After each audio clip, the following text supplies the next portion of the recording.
The idea of leaving the rat race has always been popular, but it seems to be getting even more attractive in recent years. And it turns out that searches for the term retire early have tripled in the last 10 years. Now, don't get me wrong, the idea of achieving financial independence so that you can retire whenever you want sounds great.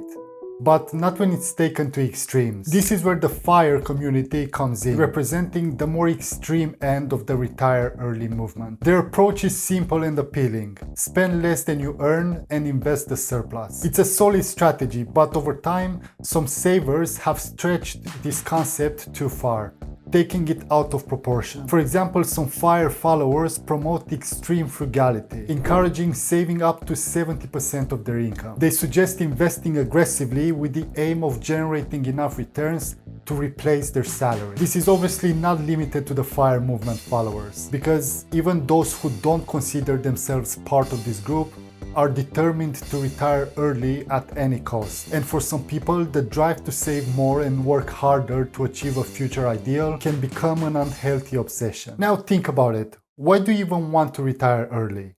Even if you manage to retire at 45 or 50, what will you do with all that free time? Sure, you might travel for a while, but eventually that can get boring. Will leaving your job earlier really make you happier? One reason could be a psychological bias that we all have, called the focusing illusion. In financial terms, this bias makes people believe that more money will definitely make them happier. This misconception also applies to the idea of early retirement. We may believe that escaping the rat race and retiring early will make our lives better, but in reality, it might not bring the happiness we expect. In fact, a recent survey found that many retirees are choosing to return to work because they feel bored, lonely, or simply unhappy. So it makes you wonder if early retirement is truly the answer. Now, don't get me wrong, this can also go the other way. Sure, for some people it's about obsessive saving, but for others it's about saving too little or not saving at all and ignoring the consequences. In fact, there are probably more people who aren't saving at all than saving too much, particularly here in the UK. Research by Fidelity found that only 51% of British workers believed they have saved enough for a comfortable retirement. This is of course hard to assess.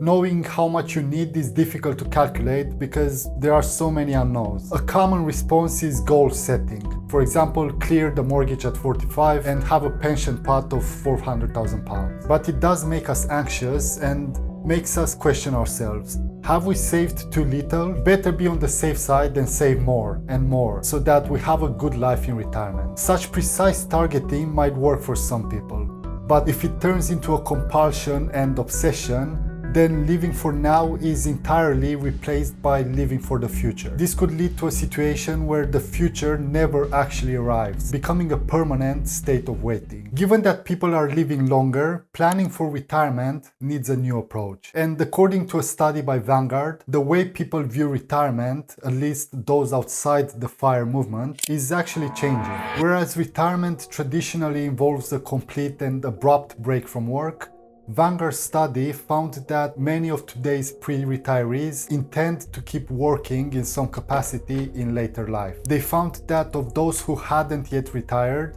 only 24% said they will retire on a specific date and completely stop. Most were planning a more gradual retirement, with 27% intending to reduce their hours at their existing job, 21% mostly stopping work on a specific date, and 14% taking a different job. The reasons for retiring gradually were a mix of financial and social reasons. For example, 33% said they don't feel ready to completely retire, 27% said to top up my income, and 24% cited social reasons. More broadly, the research found that retiring is as much about emotional readiness as it is about financial readiness. Some said retirement would be possible when they have enough money or their big financial commitments have all been met. Others said they would retire when they've had enough with work or feel pushed out. Some were more conflicted. They want to work and want the money, but they don't want to be working when they are too old. But what Vanguard found was that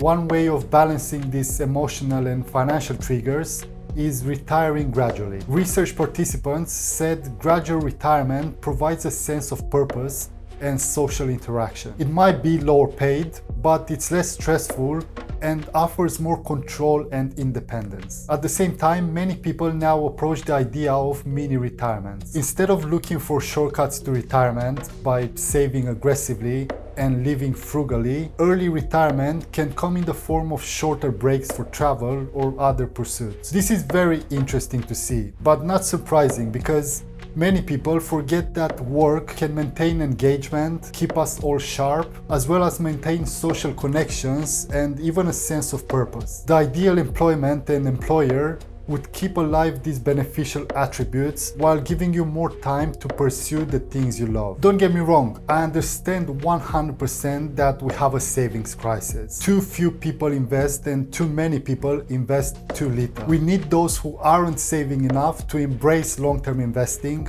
and the opportunities it offers for a better future. However, this should be done in a balanced way, without becoming too strict or obsessive. It's important to realize that alongside the savings crisis, we also have a mental health crisis, in part driven by financial dysmorphia and the pressure to save excessively. In a study by Standard Life, retirees discovered that they had overestimated their future needs and actually required less income than they had anticipated. Imagine giving up on enjoying life right now to save more for the future, only to find out later that you could have saved less and still been financially secure. Of course, you will never work out exactly how much to save, so perhaps save what you can, what is sensible, and don't forget to live in the present too. So how can we do that? Well, the first step is for you to hit the subscribe button on this video. Now, on a serious note, if you're already planning for the long term, chances are that you have a SIP or other pension plans like a workplace pension in place. These are designed to grow steadily and stay untouched until you hit retirement age. This is great for securing your financial future, but relying only on your SIP and workplace pension income can feel restrictive if life throws something unexpected your way, or if you want more freedom before traditional retirement age. That's where having a stocks and shares ISA comes into play. Here's how it works. Your SIP and workplace pension is your long-term safety net, growing steadily until you're ready to retire at the traditional age. But at the same time, your ISA will give you flexibility to access your money earlier if you choose to, allowing you to take a break in your 40s or 50s, retrain for a new career, or work reduced hours as you approach traditional retirement without touching your long-term pension savings. Meanwhile, your portfolio is still working for you in the background, growing and creating a safety net, thanks to your SIP and workplace pension contributions. The beauty of this approach is that it offers flexibility without needing to sacrifice your future for the present or vice versa. By using both types of investment accounts,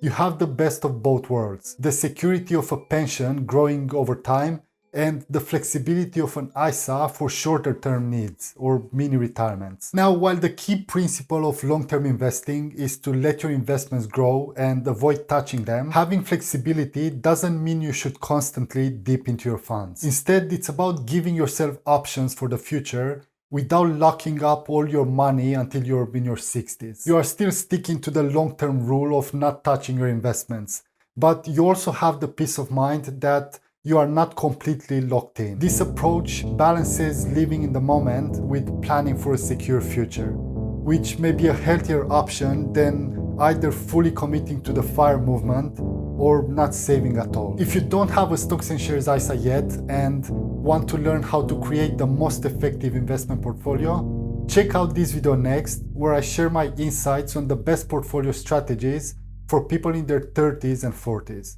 See you there.